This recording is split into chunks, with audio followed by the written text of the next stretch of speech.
Hello, everyone, and welcome to episode 78 of the Xbox Hall of Gamers podcast. This week, I am back, and with me, I have our wonderful producer, Cameron. I'm not so wonderful this week. I got the sneezes. He's got the spicy cough. Spicy cough. And our wonderful new host that you all know and love, Mr. Shane Firehawk. Yeah, at least the no part. I'm not sure about the other one, but sure. Well, hey, look, I just assume if they're listening to the podcast, I mean, we must be doing something right. That's fair. As always, we're going to do the show. We're going to talk about some news, play some video game stuff. We've got a competition in there for the word challenge. You guys know how this works. But I mean, if you're starting on episode 78, what the fuck is wrong with you? But as always, you can come see the show live on Twitch. Xbox Hall of Gamers is the place to find us on Twitch. Come say hi, hang out in the chat, ask us some questions. We appreciate all of our watchers and listeners. But first, it's funny yes. because everybody that joins the Discord actually does tell us that they started episode 1. Yeah, I mean, that makes sense, right? That's how you get the lore. That's the only way you understand the memes. Yeah. And to be fair, like 78 episodes is not that much. Realistically, no. But without any further ado, Cameron is going to transition us to a really easy song of the week, I hope. Early in my playthrough, trying to find my feet, lighting up those neurons and I'll make our minds meet. Got to find the killer, 2 halves of a whole. Got to find the killer before he tears them all. I got a VR mode, and I can read their minds, and I can see all their dreams like a motherfucking spy. I'm going to be 100% honest. I've got no idea. All right, fair. That's fair. Shane, any thoughts? Nope. Not even an idea. Damn, I probably should have done more of it. I did the first verse, and I was like, I thought about doing the second one, but the second one has like such a tone change to it that like I feel like it would be more distracting than helpful. Okay. Watch, that's the one that everyone knows. Like you play. Yeah, that's probably. I really would like to to get to the chorus. But it's What I Got by Sublime. Oh nope. No. Yeah. Okay. Fine. Not the audience. Nope. Totally fair. Totally fair. I'm hoping that some of our listeners will get it.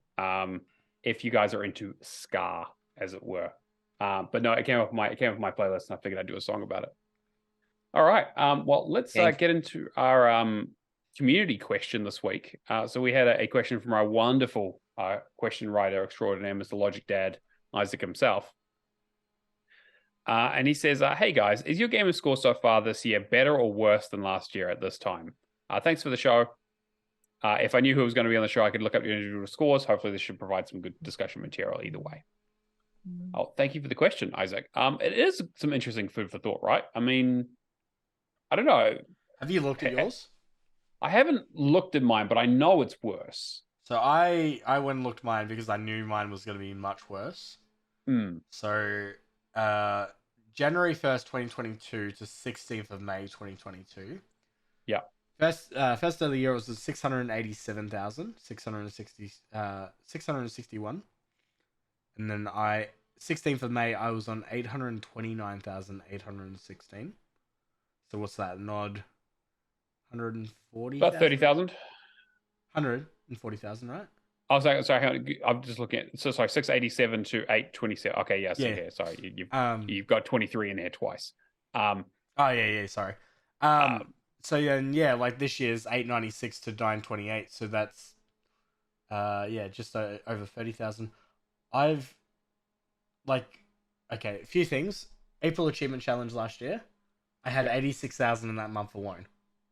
Yeah, fair. I didn't participate in the April Achievements Challenge this year because I didn't know if it's the Xbox cast. I just didn't really think it was worth my time.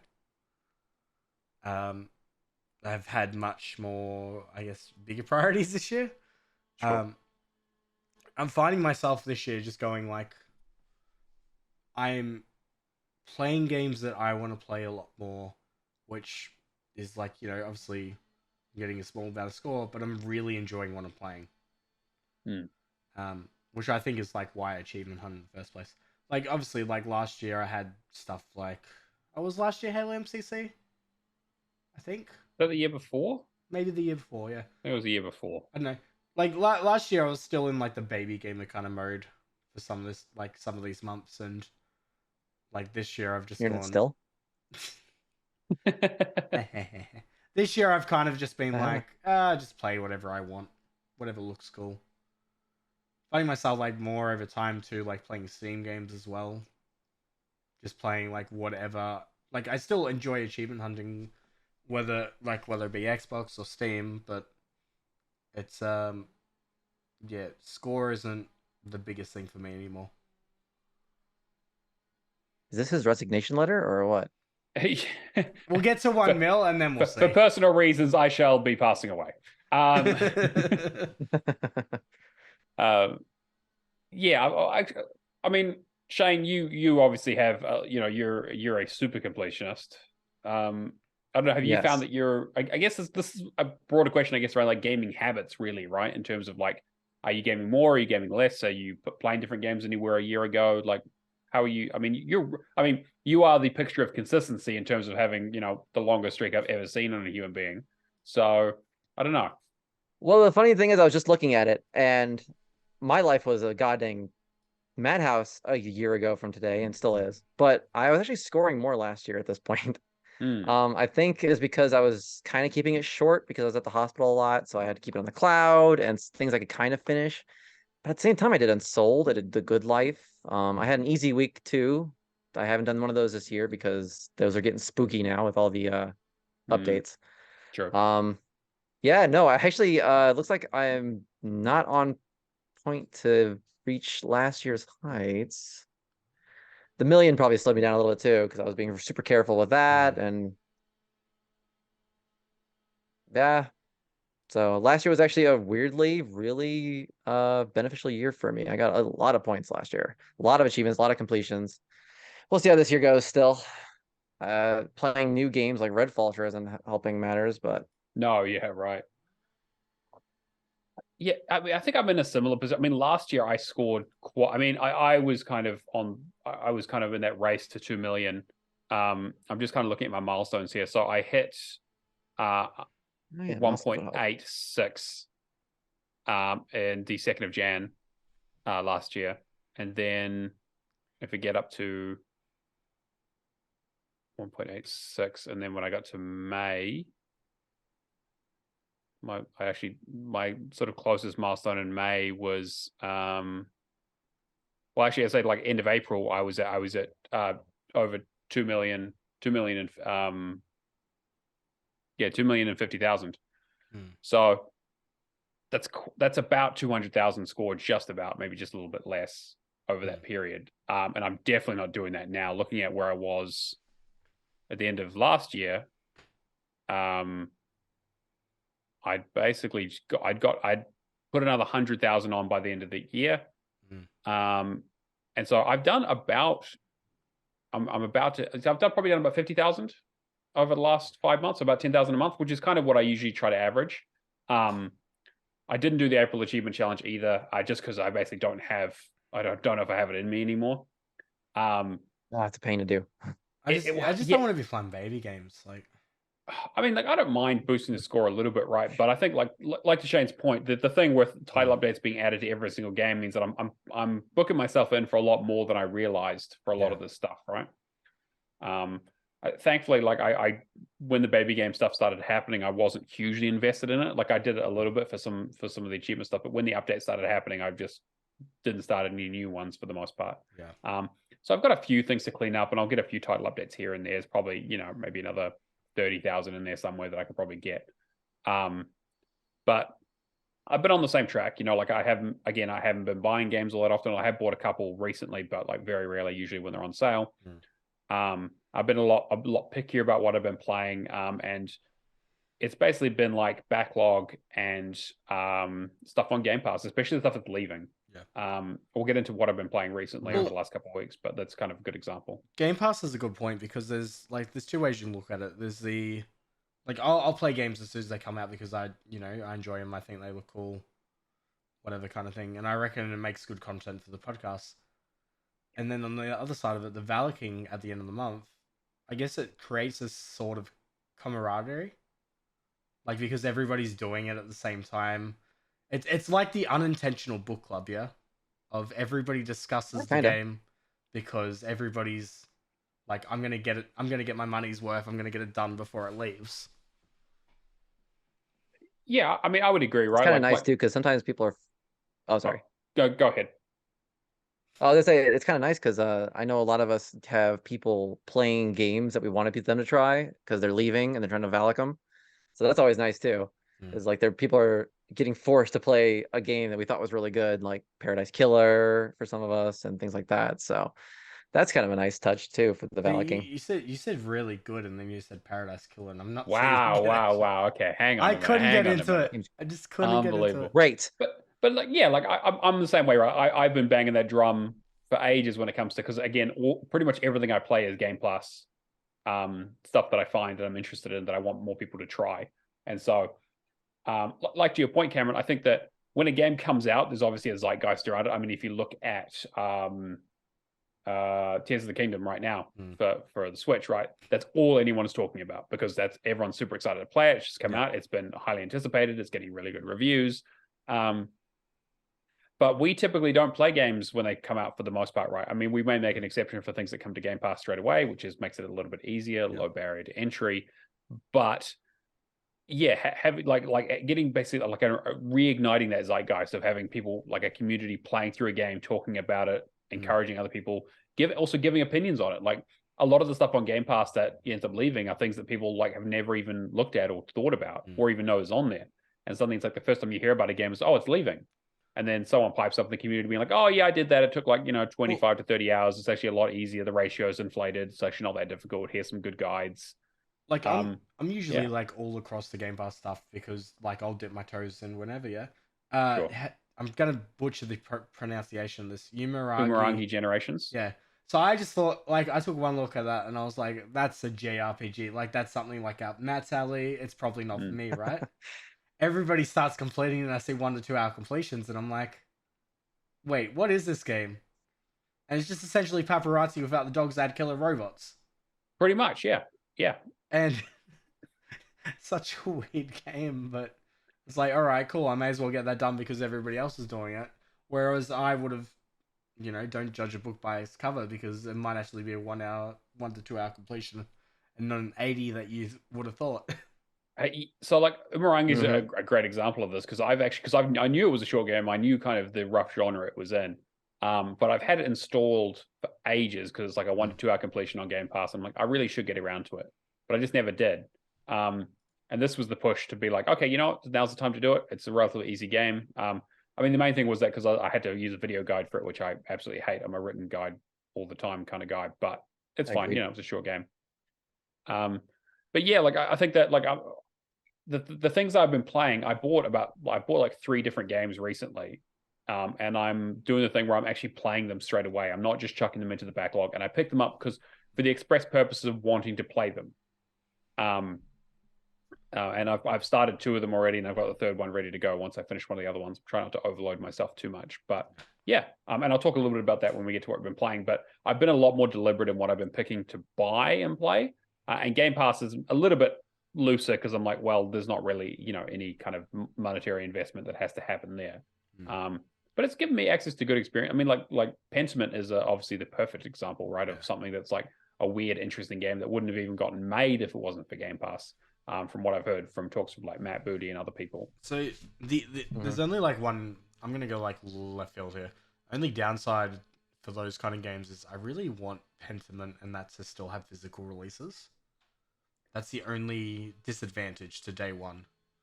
Here's the thing, though, is that no one's going to buy Pentiment physically. Like, Grandpa, no one's doing that. Okay, I'm talking like. I mean, have you been to an EB Games lately? Right, like the amount of space dedicated to physical games is getting smaller and smaller. Yeah. And it's all about fucking pop vinyls and other useless shit.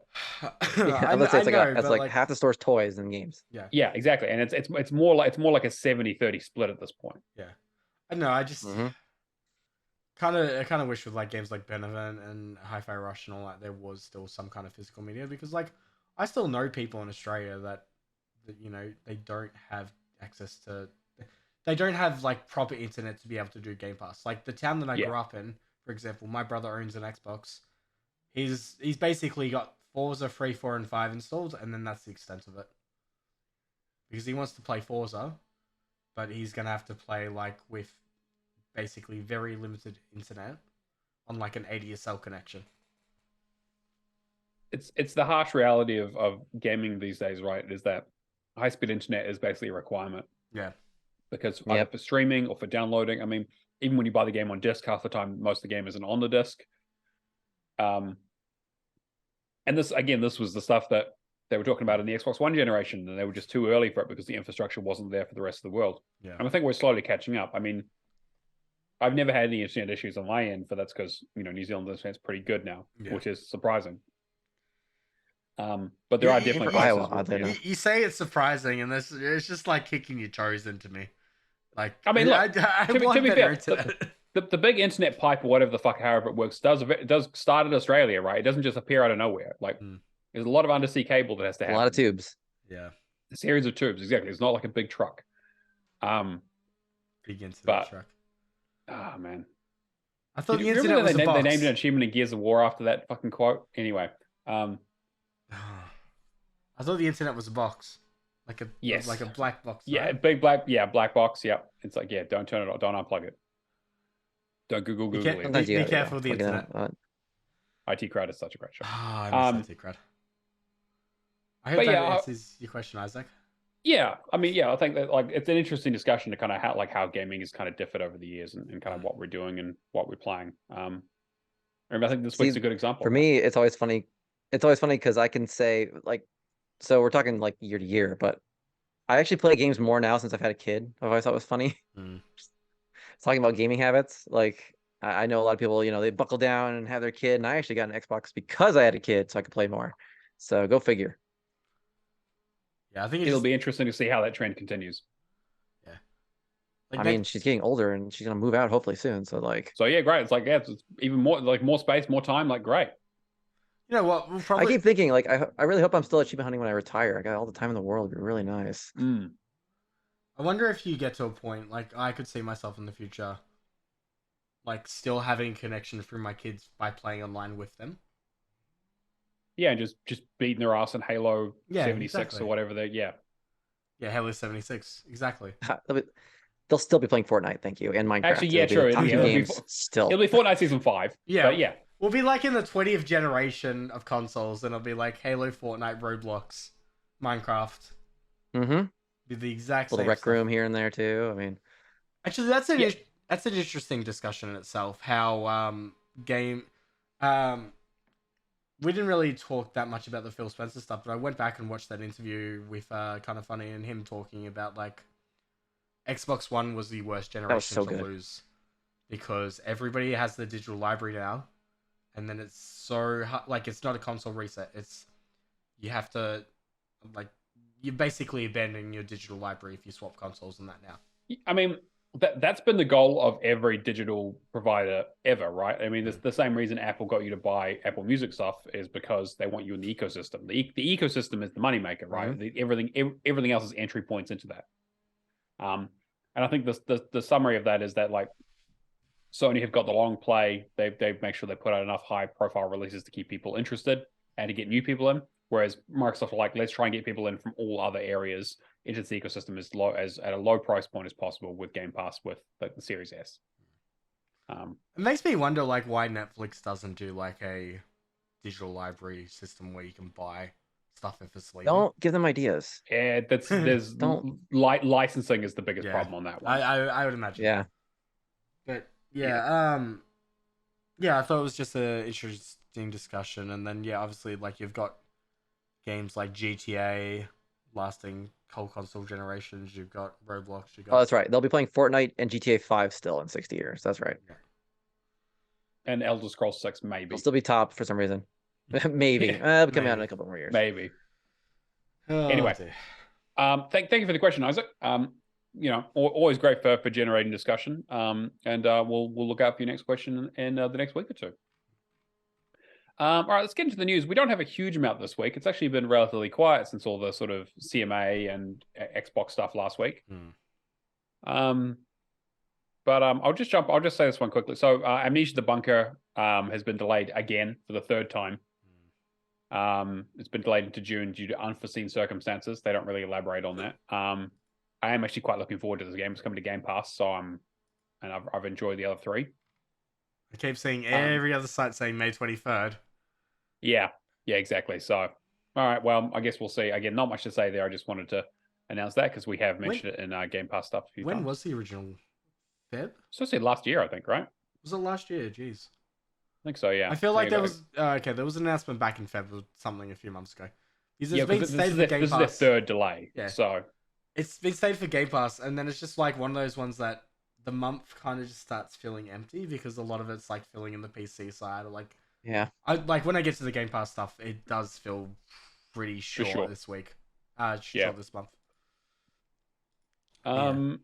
What have you found about Starfield, Cameron? So I put in something about the ESRB rating for Starfield reveals new info, including post-sex dialogue and drug use. So the game's been rated 4M for blood, strong language, suggestive themes, use of drug and violence, in ahead of its September 6th release date. Players can use futuristic guns, lasers, axes, and explosives to kill enemies. Combat is fast-paced with frequent gunfire, cries of pain, explosions. Attacks on some enemies can result in blood splatter effects. Several environments depict bloodstains on the ground around corpses. The rating also suggested some games might have more suggestive content, including some of the dialogue shared between characters after sharing a bed. This is the whole reason I added this article. According to the ESRB, one bedroom scene features the line, "Life is a sexually transmitted disease that's 100% fatal." I mean, that's the most edgelord shit in the world. I had a good laugh at that. I mean, it's pretty standard, right? Like they're taking their cues from, they're taking more of their cues from Fallout as opposed to Skyrim potentially on some of the stuff, which I think makes sense, right? It's a futuristic. It does kind of sound like a Fallout in space, doesn't it? Yeah, which that's. I enjoy Fallout. I mean, I've enjoyed them less and less as they've made them. But, I mean, the drug use thing is going to be an interesting one for the ratings board in Australia. That's the other thing. Well, yeah, everywhere else is getting it essentially as an M, and we're getting it a restricted R 18+ because of drug use.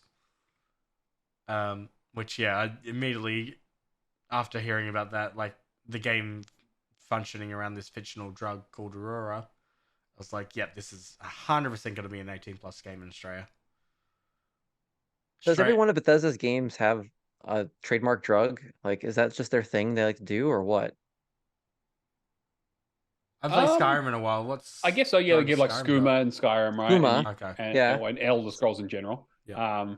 Hi, Robbie. Thanks for joining us. Jet and Psycho and Psycho and I mean, even like Rad X and stuff, right? I guess. Yeah, to an extent. Those are medicines, though. Medicine. Well, yeah. Hey, look, what's the difference between a drug and medicine? I guess is the question, right? Legality. Oh my god, they got chocolate in the game. Yeah, and exactly. Got to wait for a long time, buddy. That's R rating. Yeah, I don't know. Yeah, Jet and Psycho, the two ones that they're sort of. And then I'm trying to think anything else. And what are they going to have in? I mean, to be. Does the Outer Worlds have anything? You haven't played it yet, have you? I played a little bit of it. That was Obsidian, wasn't it? You're thinking of Outer Worlds, but it's Obsidian, yeah. But, I mean, well, yeah, again, the Obsidian, again, also owned by Xbox, but yeah. Now they are. Yeah, it's just, well, New Vegas too. One of these days. Why is Australia so weird about drugs? And it's that classification model is like really like we went to a discussion in PAX like in 2018, 2019. It was before COVID anyway. And they did the whole discussion of like 4 times. Basically, it's a whole bunch of like older suits that don't understand, and then they just can't keep up with the classification board. They can't keep up with how media is evolving. But also she described the process of actually getting the people together to make a decision like that, like getting regulated, like federal regulators together to make a decision like that. And apparently, like the way she described it, I was like, that sounds like a bureaucratic fucking nightmare. So I can imagine getting video game drugs legalized probably low on their priority list. Yeah, I mean, exactly right. I mean, Australia basically runs on real life ones, so I mean, 100%. Yeah, but those help Kangaroos. them. They don't want the kids getting them. no, true. That's true. Not too early anyway. You guys really do run on kangaroos? I didn't know that was true. I'm just Right. Awesome. I'm trying to find like any other Bethesda games to just discuss drug use in them, but Bethesda don't make that many games. yeah, Make they a don't list. really make that many games, do they? Yeah. No, I mean, you could look at the wider ZeniMax audience, but yeah. What about drugs in IHRA Drug Racing Sportsman Edition? Back on the Xbox 360. So that's all the performance enhancing stuff. Yeah. Yeah. Growth hormones. Yeah. So our latest, the latest news we got here is about Mortal Kombat 1. Apparently. Oh man. I put this in there because I knew you and Nikita would be excited about it. So I saw the video. I saw the teaser video of the clock before Nikita did, and I was like, God, I'm gonna lose my girlfriend. I'm gonna lose my fiance for like a fucking year. She hasn't been this ecstatic for something for ages. But I'm hearing a lot of there's 2 particular characters in the newer games that they reckon was so good that they should come back in 1. I mean, it's going to be a retcon, right? So they're basically just going to be like, fuck it, we'll do whatever we want. I mean, shit, 11 has time travel in it. They do stuff with the like, with like bringing people from the past and the future into the stuff. So I don't know. I mean, am I allowed to spoil the end of 11? Because like, didn't they reboot the series in that one? Kind of. Yeah. I mean, Like if the you play the DLC? DLC, yeah, kind of. This is the logical step, to be honest, because I don't know where you would go from that. Can I just say too at the same time? Gotta love Ed Boon. Biggest game dev troll there is. Just any chance he gets to troll, he would just fuck with the audience. It's like him and Kojima. It's like they're like that. Yeah. But yeah, I'm actually excited for Mortal Kombat 1. Mainly just feeding off like Nikita's energy for it. But this is probably a game that I would get day 1 just to play with. And then apparently the rumors around what was it? Homelander and Peacemaker being potential great DLC characters, which is that would be amazing. Like that's 2 fucking perfect gets for that. I don't know. I mean, like again, I'm a little bit out of the age bracket for the original Mortal Kombat games. I didn't start gaming till the PlayStation 1. So like I missed kind of all the NES, SNES, Genesis era stuff, arcade stuff, and also because it just wasn't hugely popular in New Zealand.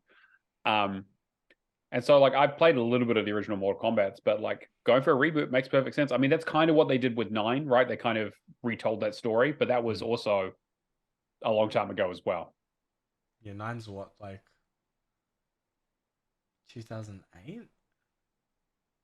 Yeah, something like that. Would have been, yeah. I'm not too sure actually. Mortal Kombat 9. But yeah, what was that? 2011. 2011. Okay, so I was a few years off. Yeah, but I could see myself getting this as a day 1 purchase. Yeah, especially if it's like 1, 2, because I feel like that's probably the best point for me to jump on. Like I've played Mortal Kombat, but I've never really I've never gotten into the series. We watched the movies. Yeah, but I still I love the original compared to the new one. Yep. Even though Nikita says that's absolutely insulting, and I need to get my facts. The original was so good. Oh, it's just that campy kind of humor. Yeah, like they got the 90s down to an art form. Yeah. Oh man, but I don't know. I'm excited. Shane, what about you? I mean, have you played any of the Mortal Kombat? It's not really the kind of thing that's in your normal wheelhouse, right? Yeah, not really. Those achievements are usually pretty scary. I have played on my alternate account with my daughter, funny enough, like with my like on the free play days and things like that. But yeah, I have yet to see a list that I'm like, oh yeah, that sounds like a great idea. I mean, oh no, I did Ultimate Mortal Kombat 3. I did that one on 360. Oh yeah. But those were doable. 11's pretty tame, right? Both 10 and 11 are actually relatively straightforward. I mean, like I remember seeing that. I've done them. I know 9's rough. Like the only thing that I'm worse at than fighting games is driving games, which will tell you something. So like those games are always like a real rough one for me. But I really, like I actually really enjoyed both 10 and 11. I think 10 was probably a little bit better. I should do 10s online Okay. one day. 9 is the one that's a huge We should. investment. Yeah. Okay, yeah, 9 is definitely the one I know of. But either way, I've never had access to them, so Sure. kind of a yeah. moot point. If they came to Game Pass, maybe it wasn't one of them. I think 11's in 11 Game was, Pass. 11 was in Game Pass, yeah. I don't think is it in Yeah, I never got around to it. Yeah, it's still No, in there. is it in there still? Okay. No, Still in it's Xbox Oh, Cloud yeah. Gaming, PC Game Pass, Xbox Game Pass. Okay. Oh, I Okay, thought get back to me when it's Valking, You I know guess, what? maybe. You know Yeah, what? right. If it's on PC Game Pass and Xbox Game Pass, there you go. You can You boost can it yourself, yeah, boost for it the most yourself. part. But I actually own 11, so if you need a boosting I'm partner, pretty let me sure. know. Pretty sure I own 11 as well. But yeah, excited to see. Apparently, there's rumored launch date is going to be September this year, which again, this is the kind of thing that they usually do, is they usually announce pretty close to when they actually launch. I I still know that can't believe that Thinking like earnings Summer call. Game Fest, probably. Yeah. Yeah. But I also, again, like there was the talk about, like, they said they weren't going to be doing Injustice 3 maybe because of the whole DC thing, and they missed their usual cadence last year. For bringing out a game, so it looks like this is the one. I mean, obviously, yeah, everyone knew it was going to be happening anyway, but it's cool for them to kind of announce that they're working on it in Mortal Kombat. So, I'm excited. Yeah. All right, what else have we got here? I didn't put this one in here, but I'm just going to quickly touch on it. So there's a Stadia exclusive game called Guilt. Is now coming to Xbox in July. Oh, I saw that. That's just coming to Xbox normally, yeah, not Game Pass. At this point, I think it's just Xbox normally, but it wouldn't surprise me if it ends up on Game Pass. It's a July. Yep. Kiloworks. Yeah, it's Kiloworks. Yeah. It was actually something I was when Stadia first got announced. This was their like killer IP exclusive that I was actually really interested in. I mean, it's a really cool game. Oh man, poor Stadia. Yeah, I know. Man, right? killer IP. Man, you can't use words like that. Okay, killer IP. It killed the platform. It was their one of their few exclusive games that they launched with. Apparently it's quite good. I watched like a little bit of I've watched some trailers and some like first hour let's plays. And that sort I'm of stuff, curious. I obviously didn't think I was ever going to play It's it. like a survival game, something It's like kind that. of like sort of like thing like stealth adventure, like it's like spooky but not necessarily like horror, as it were. Like again, it's like kind of it's got that sort of art style to it. It's obviously not like going for like the super scary shit, but it looks real good. So I'm definitely gonna check that out at some stage. If it comes to Game Pass, that'll probably be a day one for me. But until then, I'll wait for a good sale. All right, what was this one about ROG?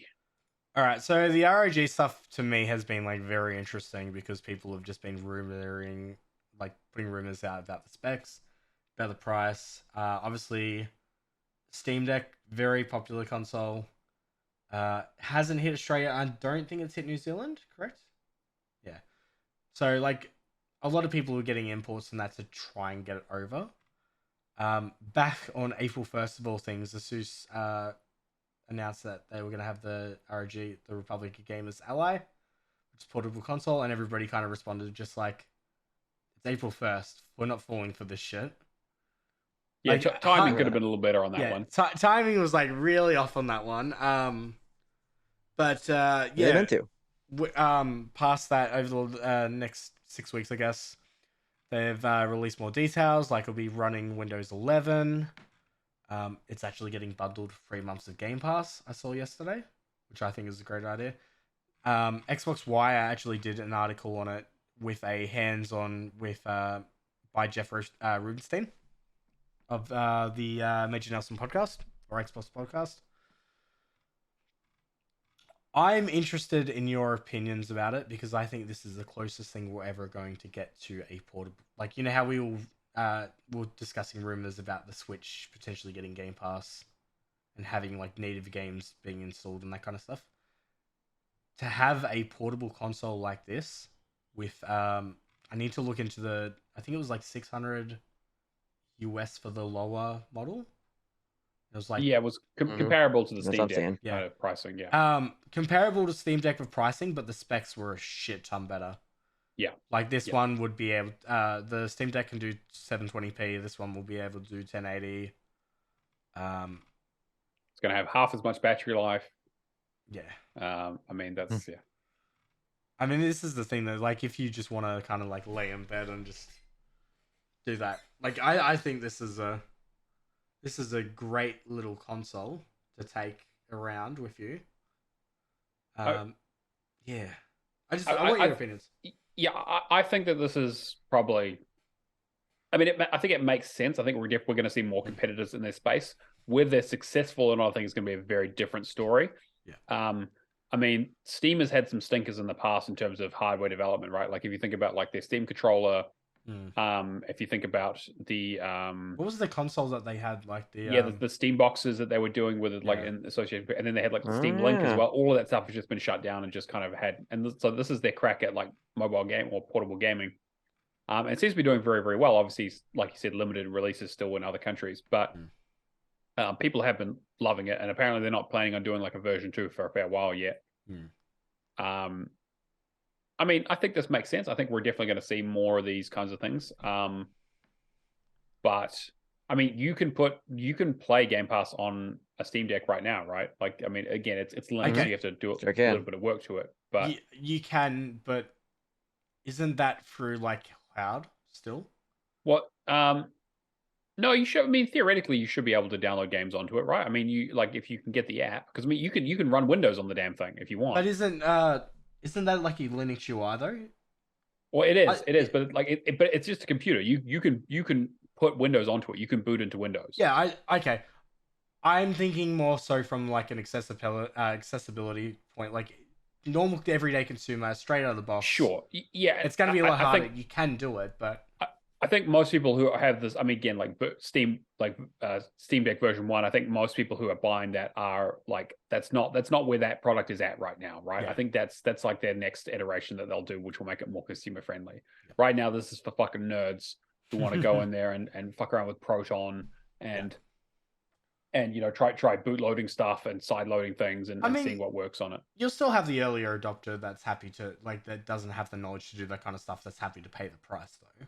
Sure. I mean, the other thing is that like even if you just run what's regular there, like Steam's library is the largest of any distributor in the world. Okay, so that's the other thing from that list then. If somebody buys a Steam Deck, they're gonna buy it for Steam. Like 99% of the time. This I could see, like, especially Xbox Wire articles, that kind of stuff.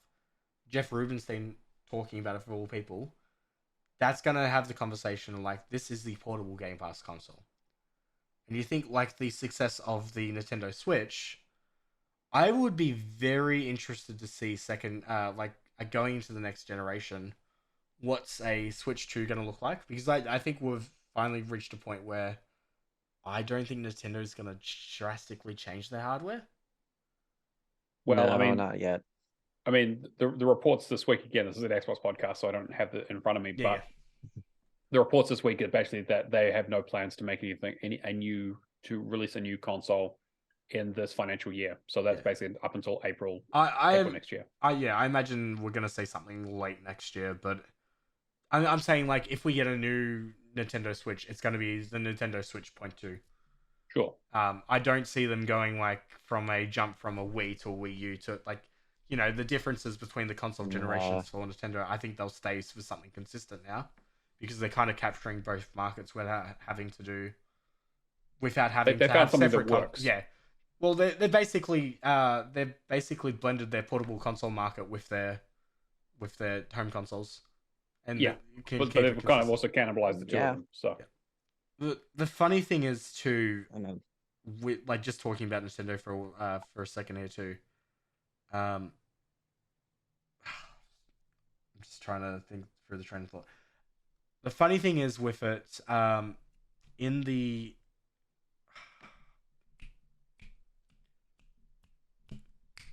damn it, it's escaped me. It'll come to you. Yeah. I don't know. I mean, Shane, what do you think? Are you interested in portable consoles? I mean, you are on the go a fair amount. Yeah, and I was thinking about it because the Steam Deck came out. It's cool, and I think you can install Game Pass games on there. Yeah. And then you've got the Ally and everything. But to me, Game Pass is cloud. Like, if I'm playing portable, I already have my phone in my pocket at all times. I can just whip the sucker out and play, Game Pass games. So to me, it's just, why would I want to carry another thing? You know what I mean? because I have a 3DS I never touched for that very reason. Mm. So to me, I don't get the point of it. And I'm sure a lot of people, like Cameron said, would love to sit in their bed, like lounging and play games. I mean, it's got like what 512 gigabytes of storage, so Yeah. you can install like a game or two. One Call of Duty. But or call it, well, maybe not even Call of Duty. You might not be able to fit that on there. Call of Duty is but- like expansion. 250 Yeah, no, I don't gig. know. Oof. I'm pretty sure Stallion put out a That's tweet this ridiculous. week that is just like he filled the S's storage with Call of Duty and one other game. Mm. I can't think of what. Yeah, something Star like that. Wars, maybe? Which, I actually think it was the new That's Star Wars ridiculous game. to me. Yeah. To me, the Ally though. but yeah, so To me, the Ally is more beneficial though because you're installing games natively though. You're not streaming through the cloud, especially like in Australia where fucking internet connections are so unstable.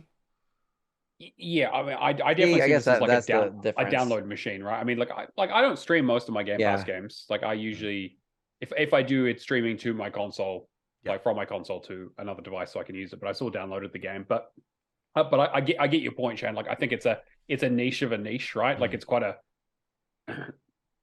for Xbox to be supportive of it, it would be quite a small market. I mean, maybe it's a growing market, but you're right. But then again, I guess there are people who want to play stuff with a controller, I guess, right? Or with, sticks and Yeah. grips and all that kind of stuff. But on the Microsoft side, I feel like they're going to push full on cloud more than accessing your games anywhere. Like, True. I think they want you on the cloud streaming as soon as possible. And that's what their whole play anywhere kind of thing they're going for. I mean, I half agree with that statement. I think they're very much and like Phil said last week, just play anywhere. They want access on any device. They're not worried about winning console things. They gave up that a lot. He was very blunt about that. They were just like, nah, we're in third place. We lost that. Very chill, like very down to earth about it last week. You got to give him that. He was not in a good mood though. Would you be It was a rough week for Microsoft for sure. And Yeah. I feel like Redfall being put on Xbox is a bit unfair too, especially if they were doing development on it before. I mean, I would get into it, but we haven't got the time. But I would Yeah. love to dissect that at some stage. But yeah, I think like just the Ally is a pick up, like just pick up, buy, install games to a kind of device and have like Windows 11 on it. I'm purely like doing this versus Steam Deck. I just think it is the better. No, option. from what I've seen, it definitely is better than Steam Deck. But that's going to happen. Like these iterations are going to that's going to become a thing. Like as long as that market is growing, I really don't know much about it. Yeah. Like is Steam Deck doing well? Apparently it's doing very well. And I think then yeah, there's only gonna be more competition then. yeah, I mean, like, all the manufacturers are going to be like, oh, great, we can make lower spec PCs with cheaper screens, and sell them at higher prices. Well, like, if the Nintendo Switch has told us absolutely. anything, people will buy. You don't see all the Zelda reviews going on about 30 FPS. some of them you do, but Okay. yeah. I saw one of the reviews was like a 6 out of 10, and I was just being torn to shreds. Yeah, I mean, from what I hear, if you don't like Breath of the Wild, you're not going to like this. Yeah, same, more of the same. Anyway, pretty much. We've also got the there's going to be a May update for the Xbox coming out the next week or so, I think. So available to download now. Adds the ability to see gamer takes of Discord friends, new store filter options, a battery fix for controllers, and more. So yeah, just I'm interested about the Discord friends gamer takes. Yeah, I guess so. I mean, I haven't integrated my Xbox stuff with Discord at all, but yeah, I mean, I guess that makes sense. They have Discord natively on the app now, so yeah. I mean, it's just like I guess pretty neat. I've got like the two monitors here, so it's easy for me to just jump into a Discord call while I'm playing Xbox. But I imagine if you're like limited for space and that kind of stuff, would be a pretty easy thing to use. For sure. Firmware update also fixes a bug fix for controllers that disconnect in games when using headphones with 4K, 120Hz, and VRR enabled. There you Okay. go. All right. And bug fixes for unexpected slow battery drain in controllers with internal batteries, such as the Elite Series 2. Oh, and the Xbox Adaptive Controller.